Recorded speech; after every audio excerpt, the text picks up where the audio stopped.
हाँ जी बेटा, good morning all of you. So beta, today we are going to start revision of our pre-midterm syllabus for our subjective exam. So our first chapter is our amazing planet अर्थ. जो हमारे planet अर्थ के बारे में हम इस chapter में study करेंगे कि जो हमारा जो प्लानट है वो कैसे अमेजिंग है, मीन्स कैसे दूसरे प्लानट से वो डिफरेंट है. Okay, so first of all we will talk about the universe. Universe क्या है बेटा? जो हमारा आकाश है, जो ब्रह्मांड है, जिसमें हमारे सारे प्लानट्स हैं, सन्स हैं, स्टार्स हैं, वो किस चीज़ क्या है? यूनिवर्स. इट मीन्स यूनिवर्स के अंदर सारे प्लानट्स और सारे सन, स्टार्स और सन उसमें आते हैं.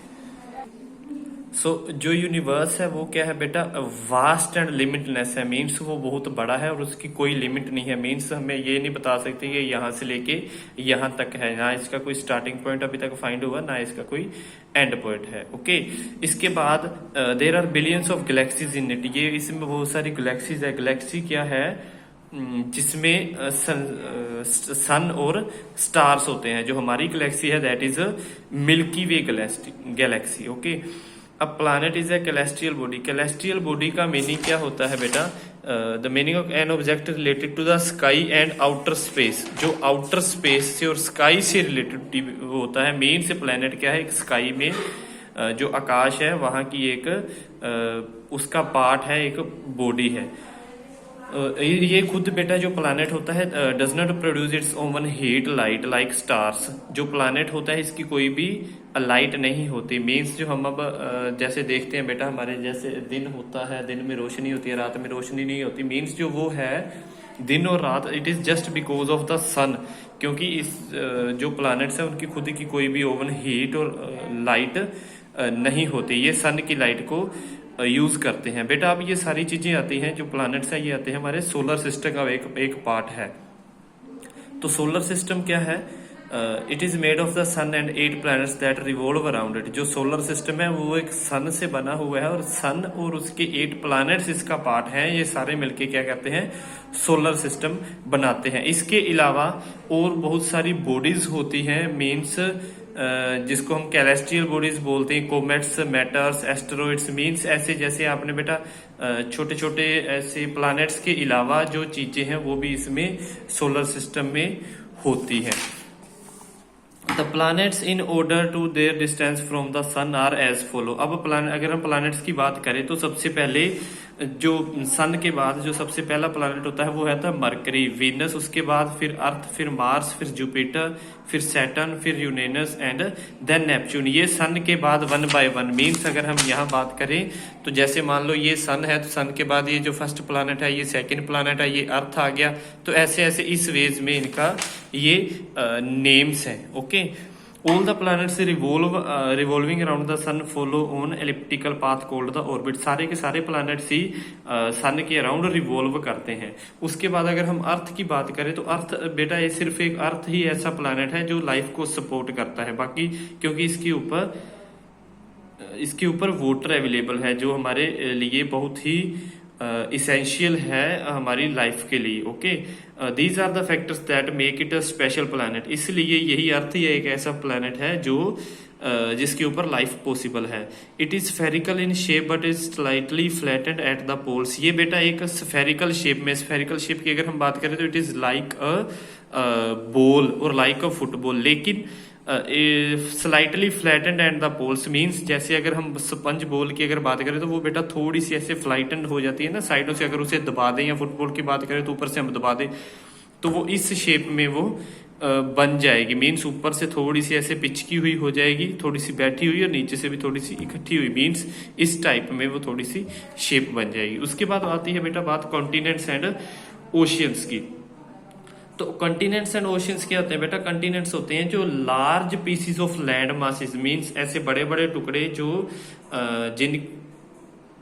जिनके ऊपर आगे फर्दर जिनको कंट्रीज में डिवाइड किया जाता है। मीन्स अगर हम यहाँ बात करें तो जैसे ये चारों तरफ बेटा वाटर ही वाटर है, तो वाटर में ये सिर्फ एक लैंड मास है बड़ा सारा, तो ये एक कॉन्टिनेंट ये बन गया, फिर एक कॉन्टिनेंट ये बन गया, एक कॉन्टिनेंट ये बन गया, एक कॉन्टिनेंट ये बन गया, ऐसे कर करके जो हमारे हैं total there are 7 continents are there and 5 oceans are there.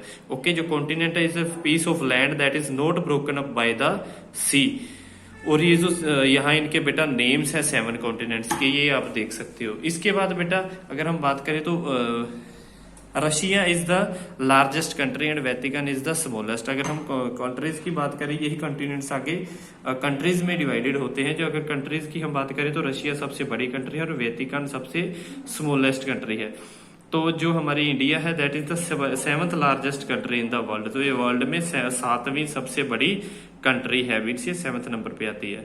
तो जो अर्थ की अगर हम बात करें तो अर्थ बेटा 70% जो अर्थ है वो बिल्कुल वाटर से कवर होती है। क्योंकि अगर हम इसको देखेंगे इस बुक में आपके ये देखो, अगर यहाँ इसकी पिक्चर देखिए अर्थ की, आप कहाँ जहां भी बेटा आप अर्थ प्लैनेट की पिक्चर देखो आपको ब्लू कलर में ही वो मिलेगी, क्योंकि वाटर ज्यादा है। तो लगभग 70% जो अर्थ है that is covered with water. There are 5 major oceans on earth. जो बड़े बड़े ओशियंस हैं, जो मेन ओशियंस हैं, मेजर ओशियंस है that are 5 are there, Atlantic, Pacific, Indian ocean, Arctic ocean and Antarctic और साउदर्न ओशियन।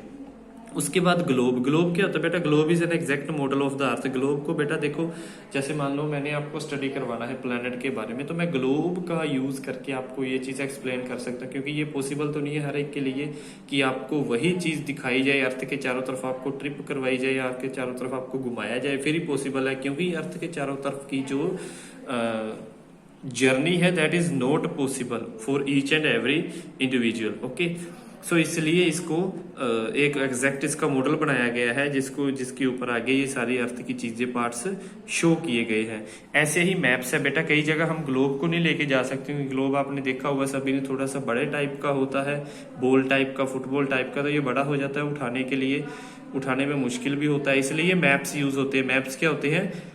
सिर्फ इनको आपकी नोटबुक के ऊपर, एक प्लेन पेज के ऊपर या प्लेन पेपर के ऊपर इनकी ड्राइंग्स ऑफ अर्थ जो होती हैं उसे हम मैप्स बोलते हैं। मैप्स भी आगे डिफरेंट टाइप्स के होते हैं। किसी में बाउंड्रीज शो होती है, किसी में कंट्रीज शो होती हैं, किसी में स्टेट्स शो होते हैं, तो वो होते हैं पॉलिटिकल मैप्स।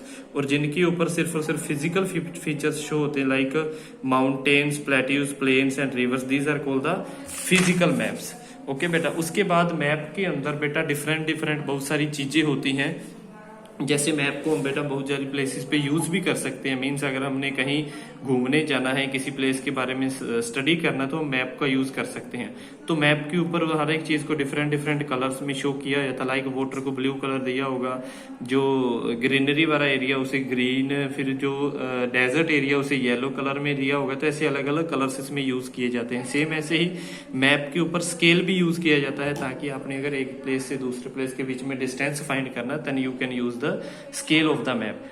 उसके बाद सिंबल्स होते हैं। सिंबल्स बेटा अलग अलग टाइप्स के यहाँ पे सिंबल्स हैं। जैसे मैप के ऊपर ये ब्रिज तो लिख नहीं से रहे, तो ऐसे वो रोड के ऊपर या रिवर के ऊपर ऐसी चीजें बना देते हैं। जैसे ये कैनाल जा रही है, ब्रिज बना देते हैं, तो हमें यहाँ से सिंबल से क्लियर हो जाता है कि यहाँ टेम्पल है, यहाँ नॉन मेटल्ड रोड है या मेटल्ड रोड है, यहाँ रिवर है, यहाँ रेलवे ट्रैक है। ये सारी चीजें मैप के ऊपर हमें वो चीज शो करने में ईजी हो जाती है। उसके बाद मैप में डायरेक्शन भी बहुत जरूरी होती है बेटा। मैप में अगर डायरेक्शन ना होगी तो without direction we can't find the place that we want to see. जो प्लेस हमने देखना है, जिस प्लेस के बारे में हमें स्टडी करनी है, उस वो अगर डायरेक्शंस ना होगी तो वो हम उसे नहीं देख सकते। तो यहाँ बेटा 4 मेन टाइप्स ऑफ डायरेक्शंस होती हैं। उसके अलावा जैसे अगर हम बात करें कि 4 मेन टाइप्स की जो डायरेक्शंस होती हैं वो होती हैं बेटा north, south, east and west. और इनके बीच वाली डायरेक्शंस जो 4 होती हैं वो और होती हैं, that it is north east, और इसे हम ईस्ट नॉर्थ भी बोल सकते हैं। ये नॉर्थ वेस्ट NW, ये साउथ वेस्ट, ओके, ये साउथ ईस्ट और ईस्ट साउथ। ओके, ऐसे ये भी डायरेक्शंस आगे होती हैं। तो इसलिए आपने दोबारा बेटा इस चैप्टर को रीड कर लेना, ये आपको और क्लियर हो जाएगा। और उसके बाद इसका अपने बुक वर्क जो है वो रिवाइज करना है। और फिर भी अगर किसी को कोई डाउट है then you can ask to me. Okay, thank you.